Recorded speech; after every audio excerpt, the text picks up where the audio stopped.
myself Kartik Patel and welcome to my YouTube channel Mathematics। आज हम लाग्रांजेस mean value theorem के बारे में पढ़ेंगे। Lagrange's mean value theorem is a converted form of Rolle's mean value theorem. अब Rolle's mean value theorem में हमने क्या देखा था, उसकी 3 नेसेसरी कंडीशंस होती थी, जैसे कि वो फंक्शन कंटिन्यूअस होना चाहिए on the close interval a b, function differentiable होना चाहिए on the open interval a to b, and third condition होती थी f of a equal to f of b होना चाहिए। ये हमने देखा था रोल्स थ्योरम में। बट अगर कुछ सम ऐसे आते हैं कि जिसमें f of a equal to f of b नहीं होता है, वो फंक्शन कंटिन्यूअस होता है, डिफरेंशिएबल होता है, but it is not equal on both the interval, मतलब f of a and f of b अगर इक्वल नहीं होता है, देन ऐसे फंक्शंस में हम लाग्रांजेस मीन वैल्यू थ्योरम अप्लाई कर सकते हैं। अब और c की वैल्यू फाइंड कर सकते हैं। अब वो किस तरह से करना है, उसका ज्योमेट्रिकल इंटरप्रिटेशन हम देख लेते हैं। लाग्रांजेस मीन वैल्यू थ्योरम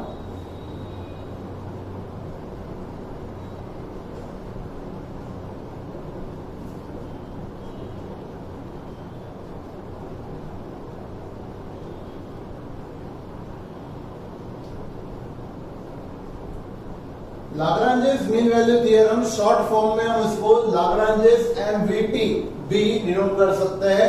और अगर आपको इसका नाम नहीं लिखना है लाग्रांजे, तो आप डायरेक्ट एमवीटी भी अप्लाई कर सकते हो। मतलब दोनों सब सही है, मीन वैल्यू थ्योरम बोलो या लाग्रांजेस मीन वैल्यू थ्योरम बोलो या एमवीटी, सब का मीनिंग सेम होता है। अब लाग्रांजेस मीन वैल्यू थ्योरम को अगर जियोमेट्रिकली अगर हमें समझना है तो ग्राफ हम ड्रॉ करते हैं कोई भी फंक्शन का। सपोज कि एक्स एंड वाई एक्सिस में इस तरह से x x dash and y y dash में कोई भी फंक्शन का इस तरह से सपोज कि ग्राफ हमें दिया हुआ है, कोई कर्व दिया हुआ है, curve of F of x हमें यहां पे दिया हुआ है। तो ऐसे फंक्शंस में हम अगर इंटरवल लेते हैं a एंड b, सपोज कि यहाँ पे फंक्शन की वैल्यू a है, यहाँ पे फंक्शन की वैल्यू अगर b है, और ये एंड b पे फंक्शन की वैल्यू अगर f of a and f of b अगर हम डिनोट करते हैं यहाँ, और यहाँ पे f ऑफ a पॉइंट पे फंक्शन की value f of a, b point पे फंक्शन की वैल्यू f ऑफ b है, तो क्लियरली आपको दिख रहा है यहाँ पे कि f of a and f of b equal नहीं है। अगर f of a and f of b equal नहीं होते हैं, तो ऐसे केस में हमें करना क्या है? ऐसे केस में आपको यहां पे कोई एक c मिलेगा, यहां पे कोई एक पॉइंट पे हमें c मिलेगा। अब ये पॉइंट पे मतलब c पॉइंट पे जो उसका टेंजेंट मिलने वाला है, उसका स्लोप, यहां पे c एक पॉइंट ऐसा मिलेगा कि वो पॉइंट पे टेंजेंट का स्लोप हमारे ये जो दोनों इंटरवल पॉइंट्स है उस पे जो स्लोप बन रहा है लाइन का, उस पे जो स्लोप बन रहा है उसके पैरेलल होना चाहिए। मतलब कि इंटरवल पे, इंटरवल के एंड पॉइंट्स पे जो लाइन बन रही है उसका स्लोप वो हमारे जो सी पॉइंट है उस पे टेंजेंट के स्लोप जितना होना चाहिए। ये लाग्रांजे की मेन कंडीशन। अब इसका स्लोप हम कैसे ढूंढ सकते हैं? तो स्लोप का इक्वेशन आप 11th स्टैंडर्ड में पढ़े होंगे लाइंस में, उसमें आपने देखा होगा स्लोप का इक्वेशन है difference of y coordinates upon difference of x coordinate. So difference of y coordinate अगर हम यहां पे ले तो वो होगा f of b minus f of a, and difference of x coordinate is b minus a। सो इसका स्लोप क्या होगा? जो इंटरवल वाली लाइन है उसका स्लोप क्या होगा?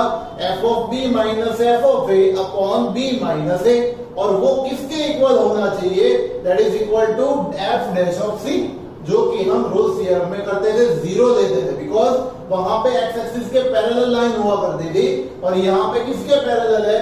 इंटरवल के एंड पॉइंट्स वाली लाइन के पैरेलल है, इसलिए हम इसका स्लोप लेंगे। अब इसकी कंडीशन ये थ्योरम किस तरह से हम लिख सकते हैं? So for a function f given between intervals and b, a and b के बीच में कोई इंटरवल्स दिए हुए हैं, अगर हमें कोई फंक्शन दिया हुआ है, so first is the function is continuous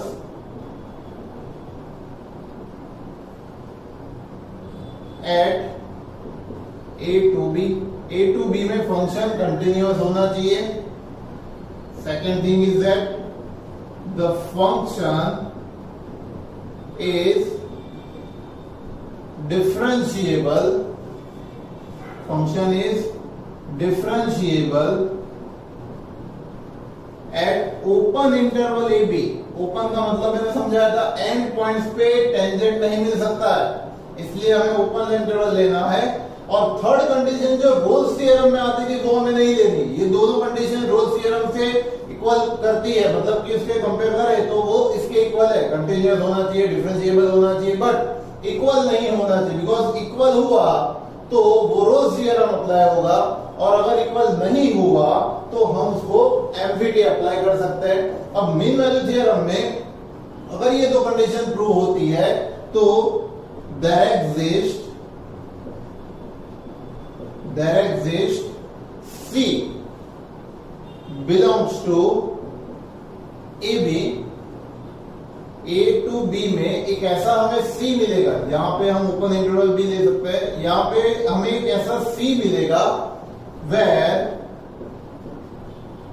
f dash of C is equal to f of B minus f of A upon आएगा B माइनस A। ये कंडीशन सेटिस्फाई होगी। अब ये क्यों होगी वो मैंने आपको रीजन बताया कि यहाँ पे जो इंटरवल के एंड पॉइंट्स है उसका जो स्लोप है वो हमारे C पॉइंट पे टेंजेंट का जो स्लोप है उसके इक्वल होना चाहिए, तब ये वेरीफाई हो पाएगी। समझ में आ रहा है? सो इस तरह से हम Lagrange mean value theorem apply कर सकते हैं। तो रोल्स थ्योरम में आपने बहुत सारे सम्स कैलकुलेट किए हैं, उसमें जहां पे भी आपको ये कंडीशन मिलती है कि f of b is not equal to f of a, वो हर पॉइंट पे मतलब ये दोनों कंडीशन सेटिस्फाई होती है कि फंक्शन कंटिन्यूअस है, फंक्शन डिफरेंशिएबल है, ये सब कंडीशन सेटिस्फाई होती है, but only f of a equal to f of b नहीं होता था, उसकी वजह से हम रोल्स थ्योरम अप्लाई नहीं कर सकते थे। बट उसमें वो वाले सम में वो वाले सभी सम्स में हम लाग्रांजेस एमवीटी अप्लाई कर सकते हैं। समझ में आया? सो इस तरह से रोल्स एंड एमवीटी दोनों थ्योरम एक दूसरे के साथ इंटररिलेटेड। अब इसके कुछ सम्स हम देखते हैं, जैसे कि एक बाहर का मैं कोई सम देता हूं, एक्सरसाइज का सम मैं नहीं ले रहा हूं, एक्स्ट्रा सम ले रहा हूं। यहाँ पे सपोज कि हमें ऐसा दिया हुआ है कि verify mean value theorem for f of x is equal to x into x minus 2, interval में दिया हुआ है on 1 to 2, on 1 to 2 close interval 1 to 2 and find the value of C if possible। if possible का मतलब क्या कि अगर ये वेरीफाई होता है, एमवीटी अगर एप्लीकेबल है, अगर वेरीफाई होता है तो आप C की वैल्यू फाइंड करो। और कोई सम में ये सेंटेंस दिया भी नहीं होता है कि आप C की वैल्यू फाइंड करो, अगर वेरीफाई होता है तो आपको C की वैल्यू फाइंड कर ही देनी, ठीक है, वो अलग से आपको बताएंगे नहीं। सो नेक्स्ट सबसे पहला काम हम क्या करते हैं, फंक्शन जो है वो उसको सिंपल फॉर्म में लिखे, मतलब f of x is x into x minus 2 हमें दिया हुआ है। अब इसको x अंदर हम मल्टीप्लाई करते हैं तो हमें मिलेगा क्या, x into x square minus 2x मिलेगा। f of x is x square minus 2x। Now ये कौन से इंटरवल पे हमें चेक करना है, बिटवीन क्लोज इंटरवल 1 to 2। अब अगर हम बात करते हैं ये फंक्शन की, तो जैसे हमने पहले भी देखा हुआ है ये कंटिन्यूअस फंक्शन, ये फंक्शन कैसा है, continuous, because it is polynomial. So first जो हमारी कंडीशन है कि गिवन फंक्शन